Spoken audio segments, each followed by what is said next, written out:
Yıl 1432. Edirne Sarayı. Kapılar kapalı, içerisi kıpırdamayan bir bekleyişle dolu. Zaman sanki oracıkta durmuş. Ve sonra yankılanan o ilk çığlık. O an sadece bir bebek doğmadı. O an tarih nefes aldı.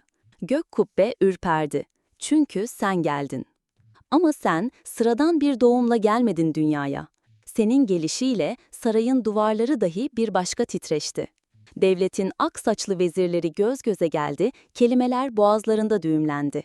Ama içlerinden biri dudaklarının arasından güç bela fısıldadı. Bu çocuk başka bir kaderle doğdu. Henüz ismin bile konmamışken yazılmıştı yolun. Tahtların, sancakların, kıtaların, dillerin ve dinlerin arasında yankılanacak bir isim. Fatih.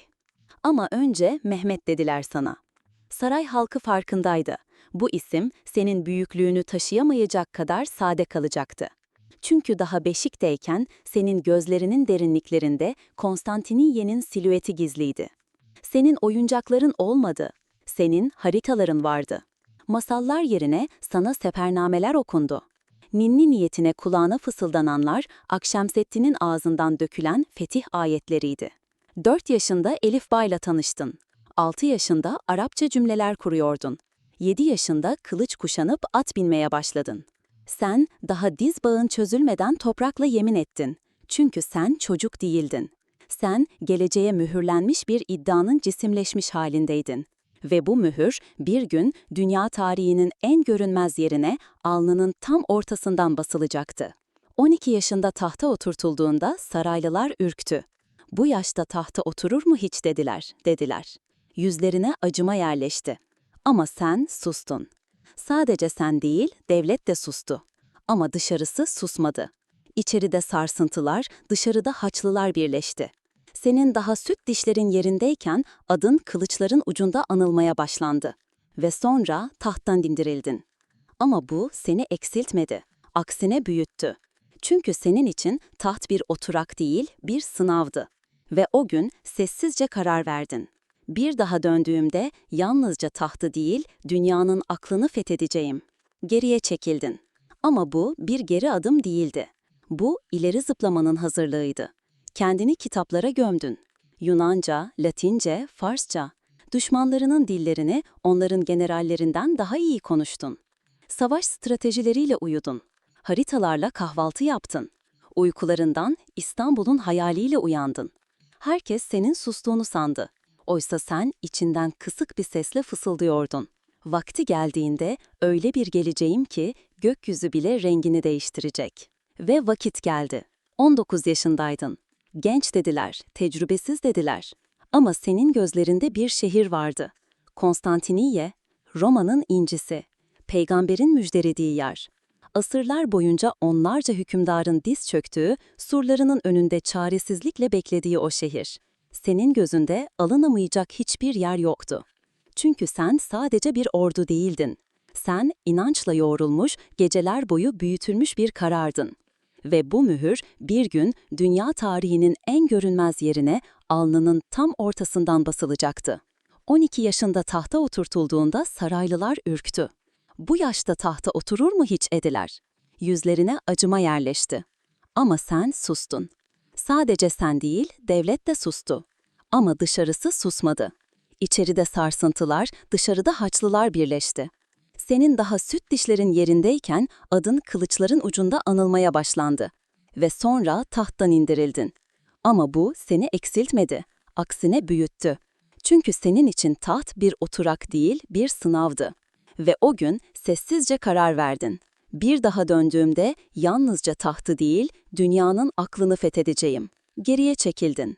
Ama bu bir geri adım değildi. Bu ileri zıplamanın hazırlığıydı. Kendini kitaplara gömdün. Yunanca, Latince, Farsça. Düşmanlarının dillerini onların generallerinden daha iyi konuştun. Savaş stratejileriyle uyudun. Haritalarla kahvaltı yaptın. Uykularından İstanbul'un hayaliyle uyandın. Herkes senin sustuğunu sandı. Oysa sen içinden kısık bir sesle fısıldıyordun. Vakti geldiğinde öyle bir geleceğim ki gökyüzü bile rengini değiştirecek. Ve vakit geldi. 19 yaşındaydın. Genç dediler, tecrübesiz dediler. Ama senin gözlerinde bir şehir vardı. Konstantiniye, Roma'nın incisi, peygamberin müjdelediği yer. Asırlar boyunca onlarca hükümdarın diz çöktüğü, surlarının önünde çaresizlikle beklediği o şehir.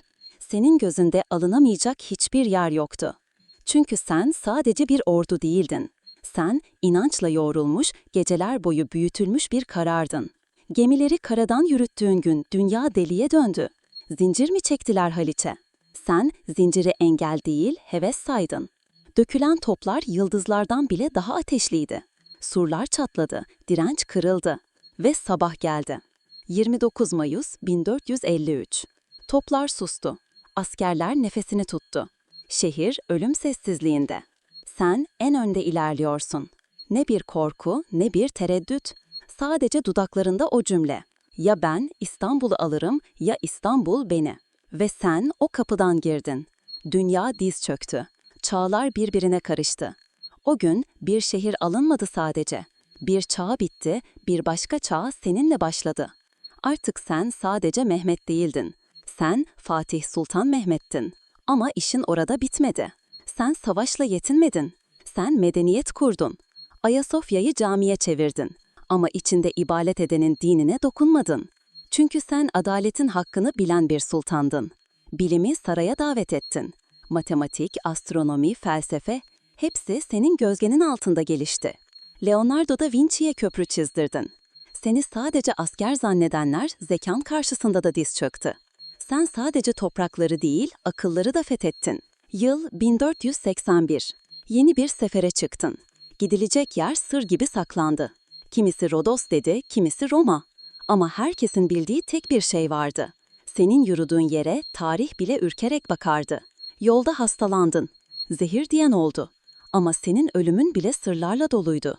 Çünkü senin gibi biri ölemezdi. Sen savaş meydanında değil, geleceğe doğru yürürken gözlerini yumdun. Ardından İstanbul sustu. Saray sustu. Ama tarih susmadı. Senin adını çağırdı. Ayasofya'nın kubbesinde yankılandı. Boğazdan geçen rüzgar bile başını önüne eğdi. Çünkü sen sadece bir padişah değildin. Sen tarihin yönünü değiştiren bir iradeydin.